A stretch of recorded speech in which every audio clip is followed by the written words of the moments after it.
Assalamualaikum warahmatullahi wabarakatuh. Alhamdulillah wassalatu wassalamu ala Rasulillah la haula wala quwata illa billah amma ba'du. Teman-teman, ini nasib Muhammadiyah di Banyuwangi ya. Sekali lagi saya Nahdiyin, saya NU, dan ini suatu hal yang mungkin sensitif bagi beberapa golongan, namun kita akan bahas. 10 kasus ancaman terhadap dakwah Muhammadiyah di Banyuwangi dari tahun 2000 hingga 2022. Dinamika dakwah Muhammadiyah dengan segala tantangan, rintangan, singgungan, benturan, penurunan papan nama sepanjang 2000 hingga 2022 yang dilaporkan Ketua PDM Banyuwangi, Dr. Haji Mukhlis. Ini yang pertama, kasus di PRM Peterongan, Desa Kebun Rejo, Kalibaru, perebutan tanah wakaf dan masjid PRM Peterongan. Nomor 2, penurunan papan nama PCM Glenmore di depan rumah Ketua PCM Bapak Haji Muhammad Amli almarhum. Yang ketiga, pemberian tanda silang merah di setiap pemimpin dan warga Muhammadiyah Genteng. Keempat, penurunan papan nama PRM Banjarwaru Banyuwangi oleh tokoh masyarakat setempat. Kelima, penolakan Jumatan di Masjid PRM Kaligung Blimbing Sari oleh masyarakat dengan kekerasan bawa pentungan menjelang Jumatan. Keenam, penolakan pembangunan pusat dakwah Muhammadiyah Singojuruh pada saat jelang peletakan batu pertama yang dilakukan masyarakat sekitar lokasi. 7. Ancaman pembakaran RSI Fatimah oleh sekelompok orang yang menamakan pasukan berani mati dari Banyuwangi Selatan. 8. Perangkat desa bersama masyarakat Seraten, Celuring menolak pembangunan Masjid Pusdamu Al-Furqon PRM Seraten dengan mempermasalahkan IMB dan Muhammadiyah minoritas di Seraten Celuring. 9. Penolakan rencana bangun pondok anak kebutuhan khusus milik Muhammadiyah oleh masyarakat belakang Hotel Aston Banyuwangi dengan dalih demokondusivitas warga yang tidak sejalan dengan dakwah Muhammadiyah. 10.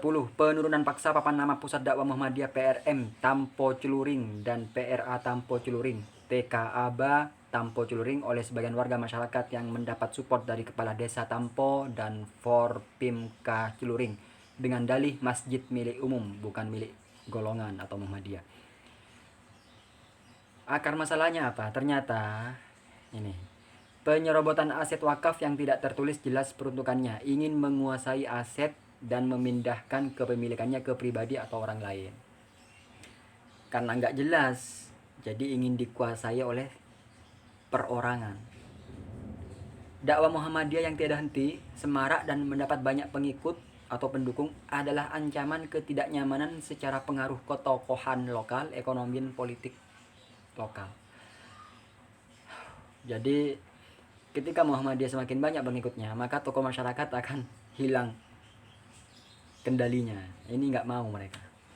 Kebencian secara turun-temurun baik kultur maupun struktur di lokal masyarakat karena merasa terancam kedudukan ketokohannya, pengaruhnya, sehingga harus melakukan penghadangan dakwah Muhammadiyah secara masif lewat kekuatan masyarakat lokal, pejabat lokal atau setempat. Lembaga pendidikan, aum kesehatan, panti asuhan, lazismu, PAP, pusdamu, TPA, TPQ, perguruan tinggi, pendidikan pusat keunggulan, Surya Mart, aset-aset Muhammadiyah lainnya menjadi kecemburuan sosial, menimbulkan kedengkian dan ketidaknyamanan bagi mereka yang sudah sejak awal menunjukkan sikap ketidaksenangan. Kepentingan politik lokal menjadi penyerta dan penumpang kepentingan sesaat, memanfaatkan kelompok lain menciptakan kondisi keruh dan memanfaatkan kelompok anti kemapaman untuk cari muka, cari pengaruh dan lain-lain. Intinya Muhammadiyah ini tidak diterima di Banyuwangi karena khawatir masyarakat sekitar kehilangan pamornya, kehilangan hak kekuasaannya. Repot sekali, padahal Muhammadiyah juga sangat bagus dari segi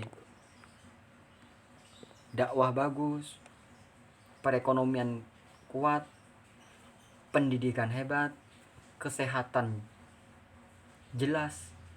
Namun memang karena minoritas lagi-lagi ya sedikit dukungan, apalagi tokoh masyarakatnya punya dendam turun temurun ya, kebencian secara turun temurun. Ya Allah, moga-moga Banyuwangi lebih toleransi lah. Toh Muhammadiyah juga saudara kita. Mudah-mudahan Banyuwangi, ayo akur yuk akur. Musuh kita bukan Muhammadiyah, musuh kita bukan Muhammadiyah. Atau mungkin bahkan kita nggak punya musuh. Atau musuh kita adalah kita sendiri yang merasa benar sehingga mudah menyalahkan orang lain. Nauzubillah. Subhanakallahumma bihamdika asyhadu an la ilaha illa anta astaghfiruka wa atubu ilaik. Assalamualaikum warahmatullahi wabarakatuh.